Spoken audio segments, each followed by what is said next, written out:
तर इराण विरुद्ध इस्रायल युद्धाचे भीषण परिणाम आता भारतावरही होत आहेत। भारतात इंधन पुरवठ्यावर याचा मोठा परिणाम झालाय। गॅस टंचाई जागोजागी दिसू लागली आहे। व्यावसायिक गॅस पुरवठ्यावर निर्बंध आले, त्याचा फटका आता उद्योगांना बसू लागलाय। घरगुती गॅस ग्राहकही चिंतेत सापडलेत।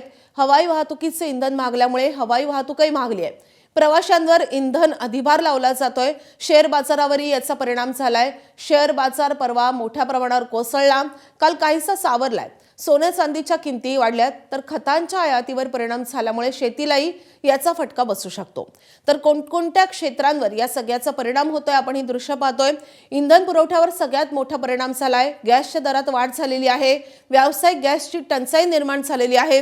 हवाई वाहतूक कमालीची महागली आहे। शेअर बाजार कोसळलाय। सोने चांदीच्या किमती वाढतायत आणि खतांच्या आयातीवर देखील या युद्धाचा मोठा परिणाम पाहायला मिळतोय।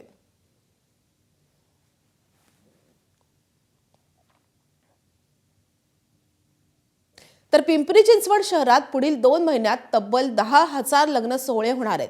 मात्र युद्धामुळे गॅसचा तुटवडा निर्माण झाल्यानं हे सगळे लग्न सोहळे पुढे ढकलण्याची वेळ येण्याची भीती व्यक्त होते। शहरातील 450 केटरर्स या लग्नातील जेवणाच्या ऑर्डर्स रद्द करतायत। केटरर्स कडून तसा निरोप वर आणि वधूच्या कुटुंबियांना देण्यास सुरुवात झाली आहे। त्यामुळे लग्न सोहळे पुढे ढकलायचे का असा विचार करण्याची वेळ शेकडो कुटुंबियांवर येऊन ठेपली आहे आणि त्यातूनही अधिकचे पैसे मोजून गॅसची जुळवाजुळव केल्यास केटरर्स प्रति थाळीमागे 10 ते 20% दरवाढ करण्याच्या तयारीत आहेत आणि त्यामुळे लग्न सोहळ्यात उत्तम मेजवानी हवी असल्यास खिशाला मोठा चाप बसू शकतो।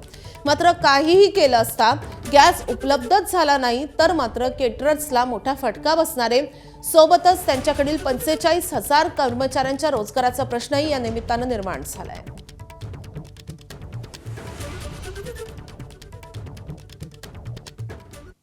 दरम्यान चिंताग्रस्त कुटुंबियांशी आणि पिंपरी चिंचवड केटरर्स असोसिएशनचे अध्यक्षांशी बातचीत केली आमच्या प्रतिनिधींनी, आपण पाहूयात।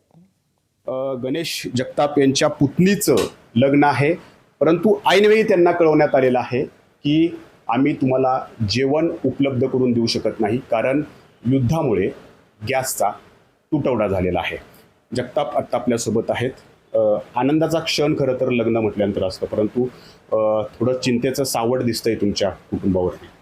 आणि काय झालं की आज सकाळी अचानक केटरिंगवाल्यांचा कार्यालयवाल्यांचा फोन आला की बाबा तुमचा कार्यक्रम घेऊ शकत नाही आम्ही, गॅसची खूप टंचाई झालेली आहे।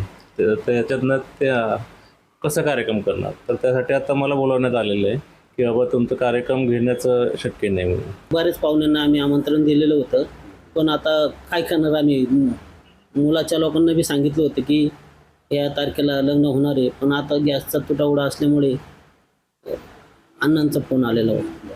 आनंदाच्या क्षणी एक हा धक्काच बनावा लागेल। हो, आनंदाच्या क्षणी हा धक्काच बनावा लागेल। आता याच्यात काहीतरी सरकारने थोडाफार निर्णय घेतला पाहिजे। आज जे मुलाकडचे लोक आहेत ते जे प्रश्न विचारतात, आता सगळ्यांना धडधडत माहीत झालं की सिलेंडर अचानकपणे बंद केले। आता उद्या कार्यक्रम करणं पॉसिबल नाही।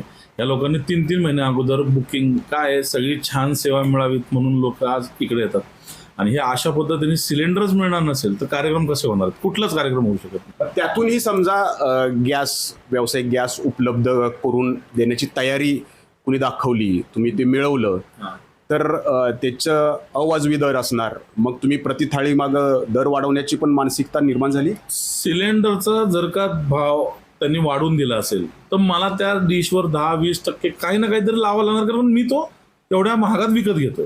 म्हणजे आता समजा सिलेंडर 1800 रुपयाला होता, तो जर का 3000 झाला, 4000 झाला, तर त्याचे मला थाळी मागं 10%-20% रेट वाढवावंच लागतील।